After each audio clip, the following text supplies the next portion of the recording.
Welcome to this second episode of Snapshots from Australia Together. I'm Bronwyn Kelly, the founder of Australian Community Futures Planning, and in these programs we're showcasing selections of strategies and policies that can establish Australia's future as a prosperous nation, offering safety, security and well-being to everyone. The strategies presented here are not emerging from a political process. They're emerging through a process in which any and every Australian can become involved. The process of drafting Australia Together, our nation's first long-term integrated community futures plan.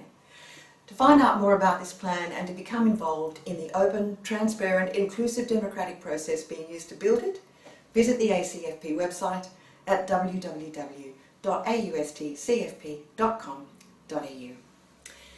This episode is about essential things we need to do to build a new economy for Australia. One that is fit for 21st century markets and one that delivers greater equality for all. It comes in three parts. Part one covers the targets in Australia Together for our economy and strategies for equitable recovery of our economy from the pandemic recession via a system of fair sharing of the burden for raising national wealth and fair sharing of the benefits. It covers a strategy to introduce a new accord between Australians and their parliaments on wealth, welfare and well-being. And it covers two other important related strategies for the introduction of a social wage in Australia and reversal of neoliberal policies, which are currently preventing the public from participating in their economy to the extent that we need if it is to grow sustainably. Part two covers strategies for increased involvement by Australians in planning how public funds are spent, institutional reforms to underpin a safe recovery from the pandemic, increased public sector and taxpayer participation in the economy, improved labour productivity and taxation reform. Part three covers the benefits of a social wage and how it might work in practice for Australians. Links to other parts of this episode are in the description below. In the first episode of Snapshots from Australia Together, I set out some of the most significant strategies necessary for Australia's safe passage through the challenge of climate change. In that program, I mentioned that climate change isn't just caused by burning fossil fuels. It's been exacerbated by economic strategies of neoliberalism, which decrease the sustainability of our consumption patterns and increase inequality. Climate change has been sped up to a rapid pace in Australia and other parts of the developed world by neoliberalism, by which I mean it's been sped up by overinvestment in policies of small government, excessive privatisation of public assets and services, corporate greed, poorly regulated capitalism and particularly unregulated environmental exploitation and destruction. We've been told that small government is necessary because modern economies like Australia's somehow aren't wealthy enough for us to afford all the health, welfare and education services we need. We've been told the private sector will be better at doing these things for us and that they'll be cheaper. But over the last 30 years, as the assets and services built by taxpayers have been gradually sold off, sometimes for far less than they were worth, the result is that the services we need either aren't provided at all or are more unaffordable and inaccessible than they've been since the 1970s. More Australians are being excluded every year from access to affordable education, to essential medical services, particularly mental health services, to support in times of crisis, including family breakdown and domestic abuse, and to support as we age. These things are what our economy is for. The Australian economy is the 12th biggest in the world. Our country is home to just 0.3% of the world's population, but we earn 1.7% of the global income. We are remarkably advantaged by world standards, and our economy is easily big enough to carry all of us to a high standard of living if we share it around fairly and properly. At the moment, we're not sharing the economy fairly enough to carry all of us. Income and wealth inequality has been steadily getting worse since the late 1990s, so much so that in 2019 we reached the point where the average net worth of the top 20% of households was more than 90 times that of the lowest 20%, some 3.2 million for the top 20% compared to just 35,200 for the lowest 20%. That inequality didn't go unnoticed. In the same year, in the ABC's Australia Talk survey of 55,000 Australians, 76% of us agreed that the gap between rich and poor is too large. So it's clear that the vast majority of Australians don't want to live in a society with that sort of disparity in wealth and opportunity. It's not who we are, and it's safe to say we want it to be otherwise. And because of that, the economy is something for which we now urgently need a national vision before this gap gets worse. We need to build a clear picture of the type of economy we want, its objectives and purpose. If we develop that vision, the vision of what the economy is for, then we can ask ourselves, how should our economy be set up to build the particular quality of life, well-being and security we want? Neither our elected leaders nor Australians at large have clearly articulated that overarching vision of the purpose of our economy yet, and they've never come to an agreement on how best to set up the national economy to make that vision a reality. But in Australia Together, we've made a start on what a national vision for Australia would look like, including for the economy. You can view the draft vision for Australia Together at the web address provided in the links below. And if you do, you'll find it has 17 elements describing the aspirations that Australians have expressed for the future health of their society, environment, economy and democracy whenever they've been asked about those aspirations in the last decade. That's one of the things Australian Community Futures Planning has been doing since 2019, scanning comments by Australians about what they want for the future and assembling all that into a draft vision for them to consider as they build a plan to make it a reality.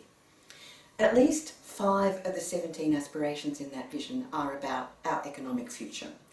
The most important one is that everyone can realise their full potential in life as individuals, as members of a family and as citizens through unlimited opportunities in education and employment of choice. The other aspirations around the economy are that vital services are fully accessible, scarce resources are conserved and fairly shared, national wealth is fairly shared, and our economy is sustainable and supports rewarding opportunities and continuous improvements in living standards for everyone. So it's a socially just future that Australians have been describing here, and ACFP has listened.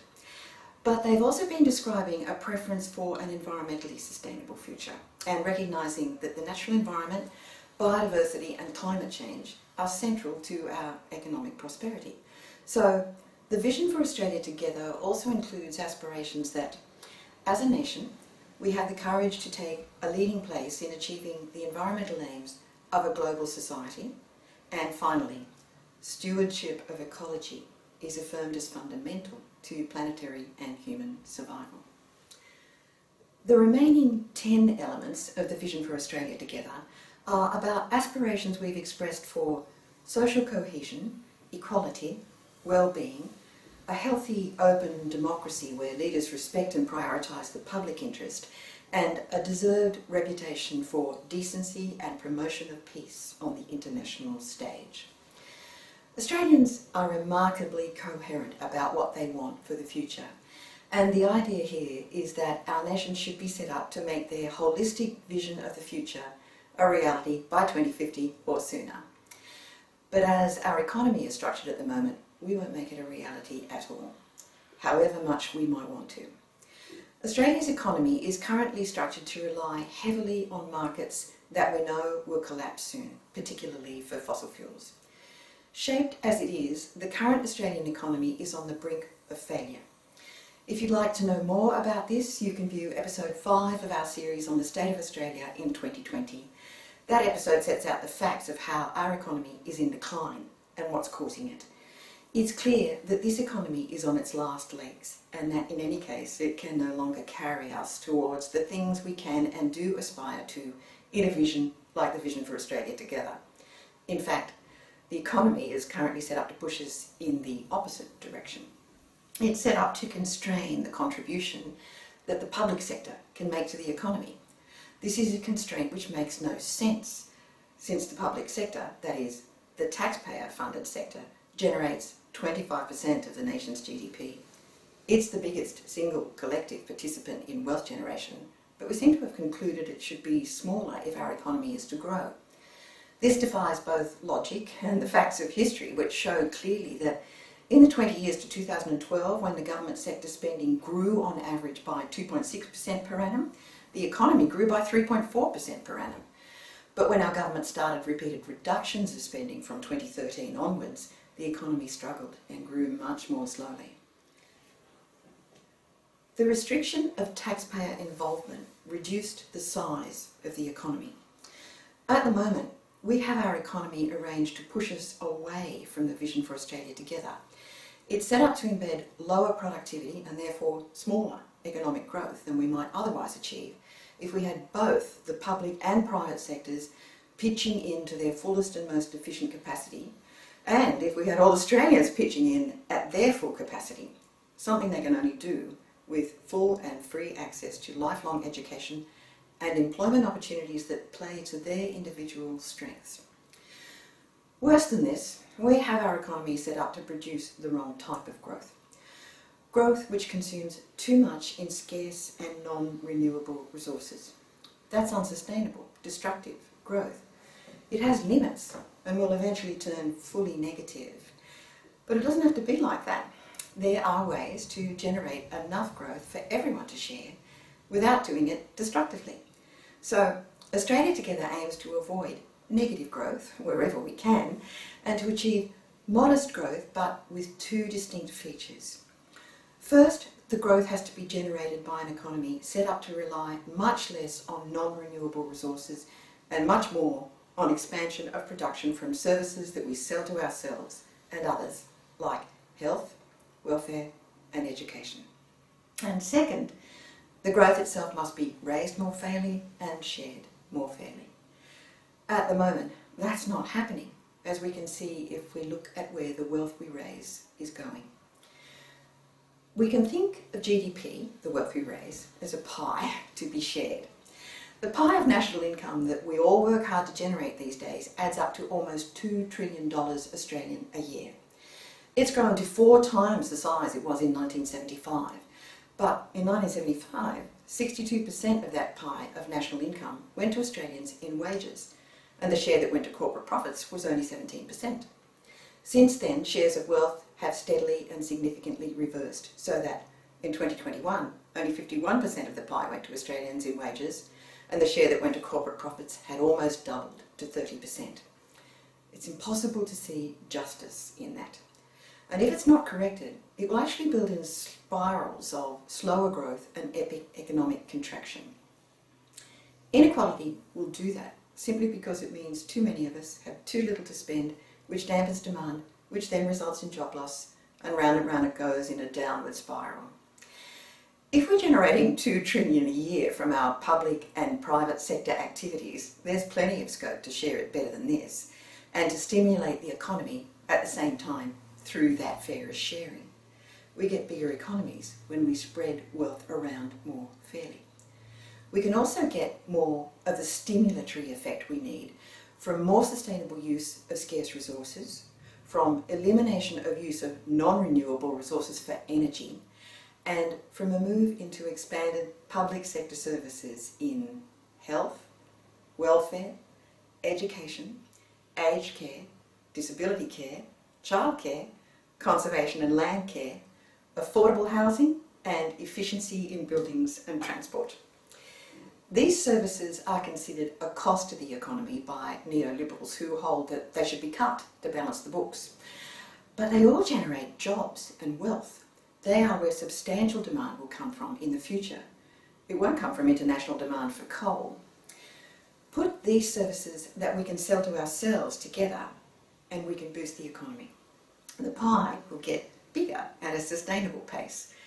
Whereas if we rely entirely on failing and unregulated markets, then the successes we might hope for from any boosts that do come to the private sector, say in manufacturing or trade-exposed industries, that'll be negated by the destruction of overconsumption of scarce resources at one end of the production chain and removal of our national income offshore at the other end of the chain. That 30% share of national income that is taken for corporate profits is now largely being transferred offshore. It's certainly not being reinvested in Australia. Private capital investment has been trending negative here for some years now. Neoliberalism has a track record of embedding inefficiency and low productivity. It has a track record of embedding the very thing that is now preventing us from achieving sustainable growth. We can see the decline in Australia's labour productivity here, which accelerated when neoliberalism began to take real hold here after the year 2000. And neoliberalism compounds our problems by consolidating monopolies in private hands, several of which are now foreign-owned and have come to pay little or no tax. What this implies is that there is a fundamental need to reverse neoliberal directions of the last 30 years. We need to put more of our wealth back into taxpayers' hands, but equip them with new skills in integrated planning to make it all work. This is likely to take some time because so many assets and services have been divested by governments for minimum periods of 30 years. But it can be done if we set out a transparent and reasonable plan for our transformation from what is now an exhausted economic structure far too dependent on exports of non-renewable commodities. We need to convert that to a new, highly productive economy based more on social services. And it can be done if we take care to make sure that natural monopolies like electricity transmission and water supply don't slip further into private hands, and if we work to build up competitive capacity in the private sector. We need social service expansion, and we need natural monopolies to be put back in taxpayer hands where long-term planning for better custody of all our assets can occur with less conflict of interest than we're suffering now in this age of unrestrained corporate greed. There is no other way to rebalance and strengthen our economy so that it can grow sustainably. So it's time to get practical about it. For a reasonable plan, we need targets and we need strategies which add up to giving us the best shot at the targets. The targets for the national economy that have been drafted into Australia together so far, after considerable research, are all essential if we want to make the broader long-term vision I just described a reality by 2050 or sooner. They're the minimum we need to achieve.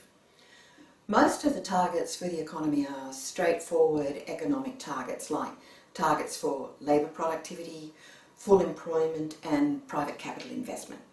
These are just practical targets that experts know are essential for a sustainable economy. They're colour-coded throughout the plan in pink. Australia Together is a map of the safe paths to these targets in the future.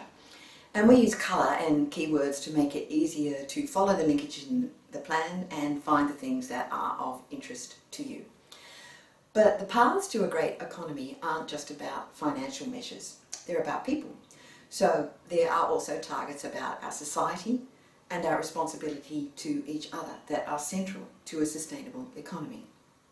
They're about building an inclusive economy, and they work on an assumption that the more of our human capacity that we exclude from participation in our society and economy, the more fragile our economy will become. Alongside those, there are targets about the natural environment, which, if not achieved, will mean ruin for our economy. Although I'm not going to go into them here because I've already covered several of them in episode 1 of this series on climate change, and I'll come back to them in future series. Finally, there are targets for things we need to achieve in our governance and democracy if we're to build a resilient economy. They're mainly about government and corporate and institutional responsibilities. For instance, they're about government and corporate ethics and community involvement in national planning. There are currently more than 150 targets in Australia Together, and more will be added as drafts of the plan grow. They're all connected so that they maximise our chances of making the vision a reality. This is a national, integrated plan. It connects targets to each other to make sure the whole plan is pulling in the right direction, the direction we want it to go, which is of course towards the vision. And it connects the targets to strategies to make sure they're taking the safest paths toward the vision, the paths that won't cut across or disable each other. All the strategies have to work to complement each other, or we really won't have a plan that is inclusive enough and reflective enough of diverse aspirations. The aim is to build a plan with space for everyone. It should be more than possible in a country this big with this fabulous diversity of resources, both human and natural. Australia Together recognises diversity as a strength and aims to capitalise on it. The critical targets I'd like to focus on here are mainly in the economic and social quadrants of the plan. They include targets for the sustainability of growth and development consistent with the commitments our government made in 2015 to achieve the United Nations Sustainable Development Goals in our country by 2030. Consistent with those goals, there are important targets for elimination of poverty and hunger, targets which our government has promised to meet in the Australian population by 2030, but for which they have yet developed no plan and no budget. Related to that, there are also targets for eliminating homelessness and making housing affordable. Then there are a number of targets for employment, with particular focus on stopping underemployment, or to put that the other way around, to achieve full employment by 2025. There is also an important target to reduce the median duration of unemployment from over 17 weeks to less than 10 weeks. And of course, there are targets for reducing inequality, for distributing wealth more fairly, and for eliminating the gender gap in income and wealth. Then there are productivity targets, which recognise that productivity is key to economic recovery from the pandemic recession. Then there are targets and strategies to reverse the decline in capital investment by the private sector. Then, of course, comes an important set of targets to increase government sector participation in the economy, particularly by service expansion. And finally, we come to targets for economic transformations, including those for a move into rebuilding manufacturing and, of course, making Australia into a renewable energy superpower. This doesn't show all the targets in Australia Together that will boost our economy, but it gives you a sense that the approach is evidence-based and that the focus is a holistic one to boost both public and private sector participation. Unless we put both sectors on a sustainable expansion path, we won't restore the economy or shift it onto a resilient footing. This will require pursuit of targets in the environmental and governance quadrants of the plan alongside the economic and social targets. It sounds like a big challenge, and it is, but in no way is it beyond Australia's capability if we work and plan together. Because each of these targets has a baseline in Australia Together, which provides the data about where we are now in relation to each target, we can build a map of the safe strategies towards the targets. In the economy, there is quite a big distance between all the baselines and their corresponding targets, as we can see in this example on labour productivity, where our performance in the baseline year of 2018-19 was minus 0.4%. We went backwards in productivity in that year, and this was before the pandemic. The target is to restore that to the average achieved between 1980 and 2014, which was 1.6%. It's a tall order, but we've done it before, and it's essential. And as this is integrated planning, the strategies can be designed to bridge the gap between the baseline and the target safely. So let's have a look at some of the most important of these safe strategies. Australia Together is only in its first drafts, but these strategies have emerged in the early drafts because they have obvious potential to propel us towards this particular vision. They can be grouped into 6 areas of action that will help Australia, first, to achieve an equitable recovery from the pandemic recession. Second, to set Australians up to have a much greater say in how public money is spent and thereby restore the fairness of how public money is spent. Third, the strategies aim to provide Australia with institutional reforms that are absolutely vital to the establishment of a new economy. Fourth, they're to help build a productive public sector after the ravages of neoliberalism. Fifth, they're designed to set the wider economy up for productivity gains. And sixth, they're designed to restore the fairness of how public funding is raised. That's largely about taxation reform. I'll go through these, and what you will find is that they're are some new concepts here and some that are not new. The new ones are the sort of strategies that emerge only when we're trying to build a long-term plan for a strong, sustainable economy. They don't and can't emerge when leaders are simply trying to build a short-term plan to win the next election. Good ideas can and do arise from the cut and thrust of elections and other political processes, and strategies in Australia Together aren't intended to replace any good idea that might safely propel us towards the vision, whether it comes from politics or not. On the contrary, Australia Together hoovers all of those good ideas up and puts them in one place to build the safe, integrated plan.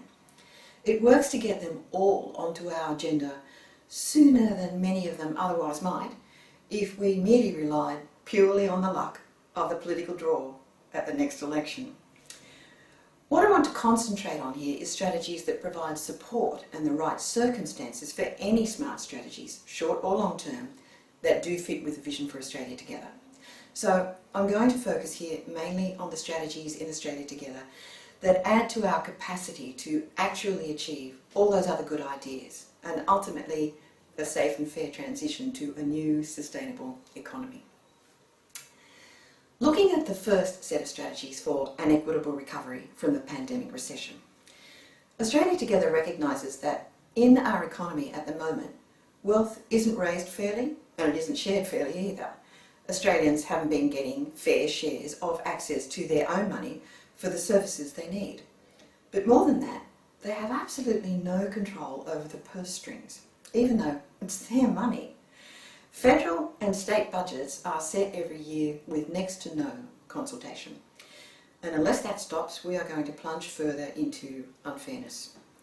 To prevent that plunge, Australia Together adopts strategies to achieve some fundamental shifts in current attitudes that are reinforcing the suboptimal structural arrangements of our economy and unnecessarily limiting what that economy can do for us. One shift is in our attitude to and understanding of the place of welfare in generating prosperity. Welfare has a big role in generating prosperity, but we're unnecessarily restricting it at the moment. A second attitudinal shift is about the role of the government sector in the economy and its capacity to inject profits for Australia into the national economy, including through direct service provision of social services and through profitable government commercial trading enterprises, operating fairly and ethically alongside the private sector enterprises in free markets that are exposed to competition on a level playing field. A third shift is in our attitude to taxation, and a fourth is about our capacity to be involved in planning the nation's finances and economic development. Most Australians will think they can't have involvement in that last one, but they absolutely can.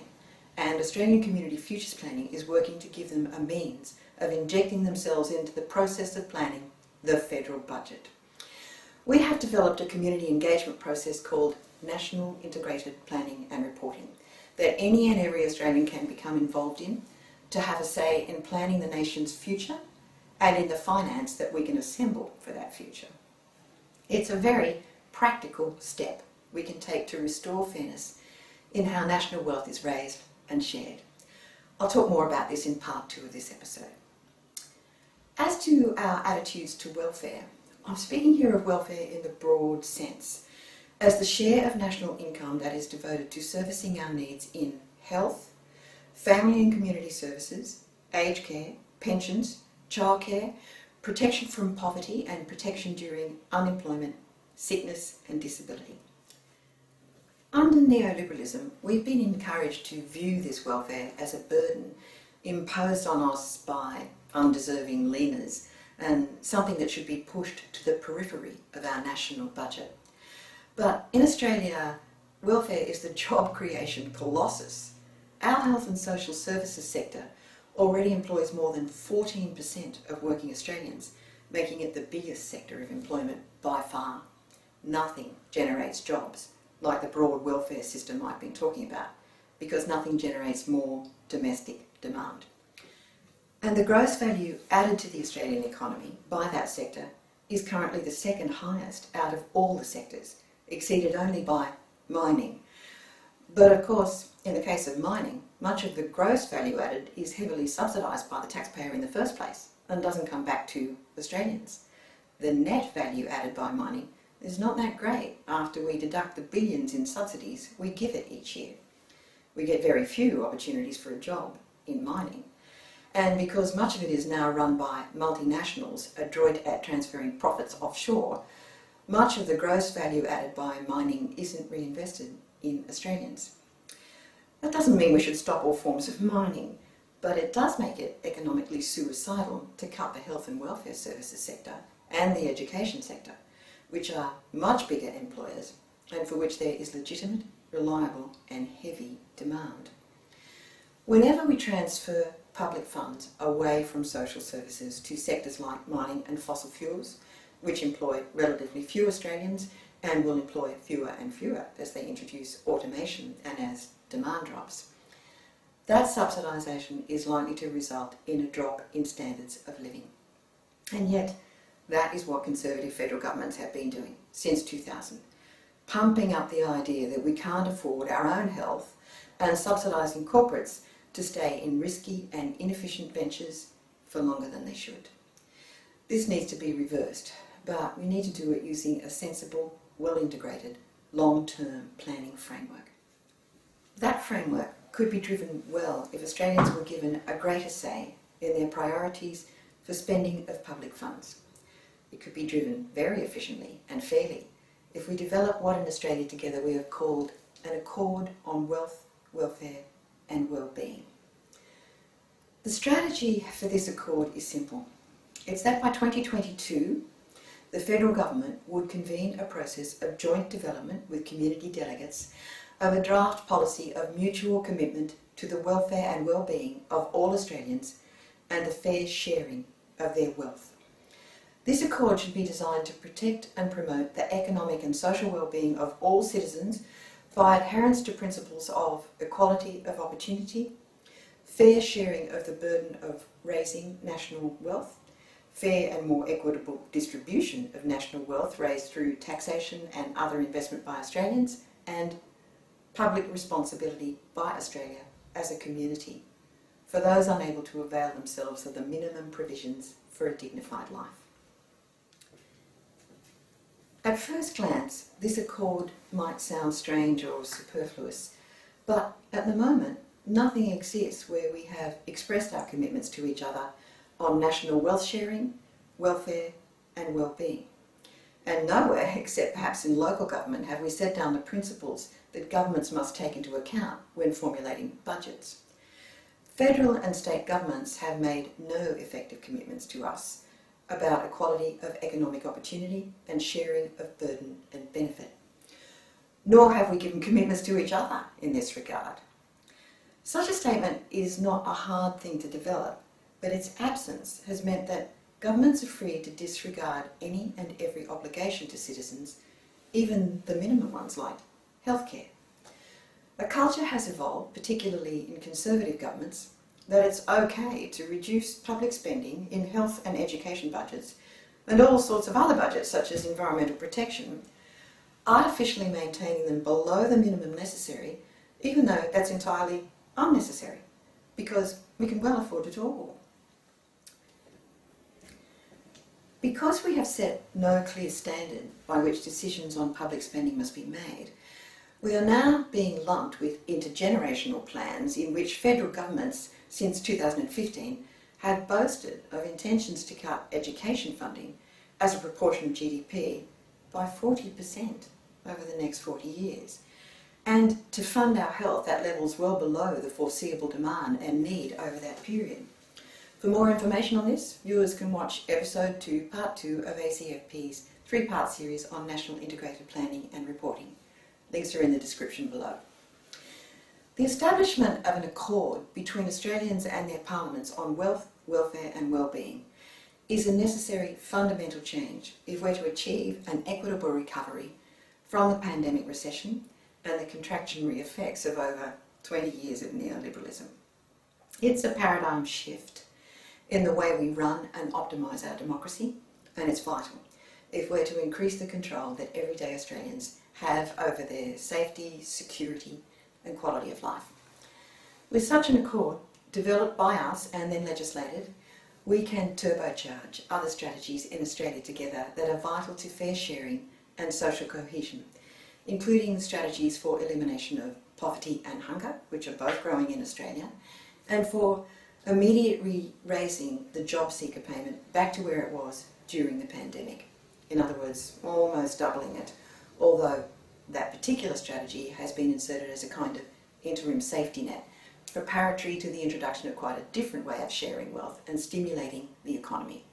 That new strategy is to introduce a social wage for all Australians aged 18 and over who are earning less than $250,000 a year with net assets of less than $2 million. This strategy is also about setting the fundamentals of how a social wage would work by conducting nationwide community engagement. A social wage is a continuous, uniform, taxpayer-funded payment to all adults made regardless of any other income they may freely obtain. It has come to the fore in the developed world in the last decade as a credible means of stimulating and strengthening economies, although it goes back at least as far as Thomas More in Tudor England. And while in a neoliberal world it might look like it's the project of left-wing bleeding hearts, many will be surprised to learn that right-wing supporters of free market economics, such as Friedrich Hayek and Milton Friedman, have been proponents for a social wage.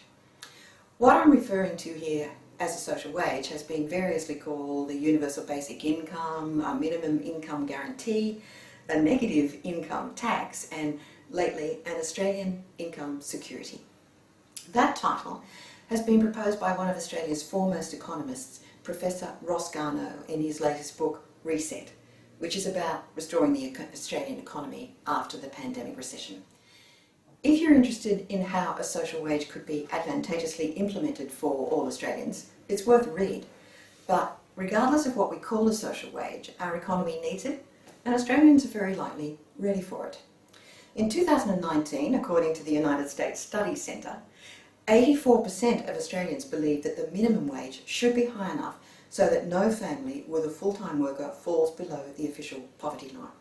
We have lots of full-time workers at the moment who are currently living below the poverty line. And 61% believed that the government should provide a decent standard of living for the unemployed. This level of support for a reliable social safety net and basic income should be no surprise because since 1948, with the adoption of the Universal Declaration of Human Rights, to which Australia is a signatory, the concept of a social wage and safety net has been acknowledged not as a favour to the poor, but as a right for everyone. In 1948, we declared that everyone has the right to a standard of living adequate for their health and well-being of himself and his family, including food, clothing, housing, medical care, and necessary social services, and the right to security in the event of unemployment, sickness, disability, widowhood, old age, or other lack of livelihood in circumstances beyond their control. Of course, the deft means by which neoliberals have sought to evade this acknowledged obligation and right is by implying that our individual circumstances are not beyond our control, that we all have equal power to make something of ourselves and it's our own fault if we don't. I personally don't agree with that, but when it comes to the economy, it doesn't matter who's right about it.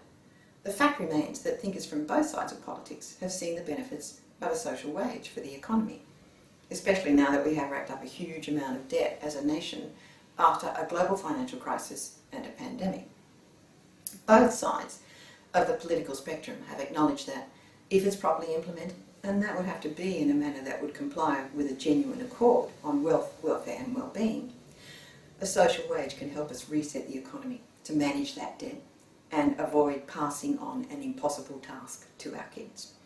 It can help us do this because it can open the way to lower and flatter personal taxation without necessarily making the taxation system unreasonably regressive, without making the wealth sharing system more inequitable, and without cutting services.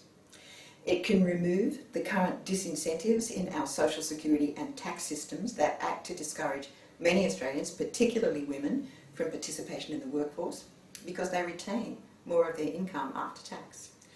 At the moment, the taxing system can be a disincentive to workforce participation, especially for second income earners in households with care responsibilities. Reduction of participation by women and carers robs us of economic capacity, and that builds in lower standards of living. A social wage can also provide stimulus to the economy by boosting spending capacity in places where there is little or none now, that is, among the growing numbers of the poor, more than 3 million of them. It pulls those people into participation in the economy instead of pushing them out of it. That alone makes the economy instantly bigger, and it cuts costs for health and social support. It can significantly rebalance gender inequity because it applies equally to adult dependents and second income earners, who are usually women. It's great for students and people who need to retrain to shift their careers, which young people will have to do a lot more than, say, people of my generation ever did. And in that regard, it's a vital contributor to the productivity increases that we need, increases that can come only from setting up to provide lifelong education for everyone who needs it. Most important, a social wage would help propel Australia towards achieving full employment, in part because it would immediately raise disposable income for everyone and thereby create enough new demand for jobs growth in both the public sector, especially in education, and in the private sector in trade-exposed industries. A well-structured social wage would allow trade-exposed industries to remain more competitive than they otherwise would over the next decade, because it can help keep wages affordable for those industries without lowering the standard of living for workers. This is important if the nation as a whole is to attract enough income from exports to help pay back some of the massive debt that we've built up as a nation since the GFC. But it can only do all that if first we have an open accord that it's a fair bargain to accept wage restraint in exchange for a social wage. Hence the proposal for an accord on wealth, welfare and well-being. It might seem odd to pay everyone this wage, even wealthy people.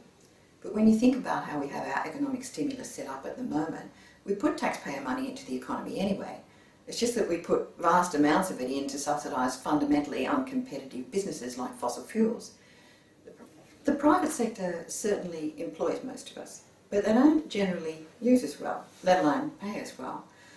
Over recent decades, we've been regaled with the idea that the public sector is inherently less efficient than the private sector, and that we'll all be better off and have a bigger economy if we stop giving as much to ourselves and give the private sector as much support from our taxes as possible. The prevailing logic has been that we'll have a better chance of a job if taxpayers subsidise the private sector because it's so much more efficient and productive than the public sector. As a result, today the private sector can quite accurately boast of sweeping up 85% of Australia's workers. But unfortunately, it uses them so inefficiently that they produce only 75% of the GDP. The public sector provides work for the other 15% of employed Australians, but they produce 25% of the GDP. None of that attests to the comparative efficiency of the private sector as it's set up at the moment. And it shows that using our tax revenues to prop up private sector inefficiency and uncompetitiveness works to reduce GDP compared to what we might achieve if we had both sectors operating as productively and competitively as they can. If we want to improve the performance and output of both sectors, then we need to rethink the way we distribute our tax revenues to make sure they stimulate the economy, not dampen it, as the current subsidy arrangements are doing. We also need to correct the order in which we inject public funds into the economy and the inequity of how we raise and distribute tax revenues. At the moment, we put all our tax revenues into the economy inequitably, and we start at the wrong point. Instead of spending our taxes on ourselves first, as we should, the bottom 80% of taxpayers at the moment are heavily subsidising the top 20%, and in particular a relatively small number of big businesses via direct payments to them and tax breaks. Those big businesses make huge profits because they've been so heavily funded by us up front, but they now generally do whatever they can to avoid reinvesting the profits back into Australia. They don't pay us back. Between 2016 and 2019, business profits in Australia increased by 49%, but wages rose by only 9%. nor was this profit reinvested in Australia as new private capital expenditure. As I said earlier, that's been trending negative for some years. The most notable beneficiary of way too much largesse from the public purse is, of course, the fossil fuel industry, coal, gas and oil. In the year to June 2021, according to the Australia Institute, the federal and state governments provided a total of $10.3 billion worth of spending and tax breaks to assist fossil fuel industries. Taxpayers put more money into fossil fuels than they did for the Australian Army. Using a different methodology in 2019, the International Monetary Fund calculated that taxpayer subsidies by Australians to fossil fuel industries for the 2015 year added up to 42 billion Australian. The IMF came to the higher figure because they took other types of hidden assistance into account, including the environmental cost of emissions. Both estimates of the size of the fossil fuel subsidy are valid, but the IMF estimate gives a truer picture of future costs for clean-up and restoration that we are currently being left with by the polluting industries we subsidise. It gives us a clearer gauge of just how much we are costing future generations by, for example, not putting a price on carbon emissions. This is a strategy that I've spoken of already in the first episode of Snapshots from Australia Together, so I won't go into it here. Suffice to say that if we switch our subsidy arrangements around and take the same money to support ourselves first and foremost, especially by expanding our social services, this will make for a much smarter way of moving money around in the economy so that it grows sustainably, and it will do it with far less destruction of the environment and loss of social equity than we've seen in the past. We would be moving it to fund job creation in areas of high demand like health, education, housing, renewable energy, conservation, science and technology. It means we would be stimulating the free market to the same extent that we do now, but from the other end, from the point of genuine demand. And we would be stimulating a market that does not consume scarce or non-renewable resources at the same destructive rate as our current composition of industries. Somewhere between 10 billion and 40 billion a year is available in public funds raised by taxpayers to spread around our economy more fairly than we spread it now. And if we shift distribution of funds by means of a social wage, we will also be significantly reducing inequality while stimulating the economy at the same time. If we complement that with some other vital strategies, it will give us a great start in an equitable recovery from the pandemic. But this time the recovery will be towards a sustainable economy and natural environment. So, in part 2 of this episode, I'll look at some of those other most important safe strategies. There are some exciting opportunities there that Australians should not miss out on. In part 3 of this episode, I'll expand on the benefits of a social wage for Australians and their economy. Links to parts 2 and 3 of this episode are in the description below. Thanks for watching this episode.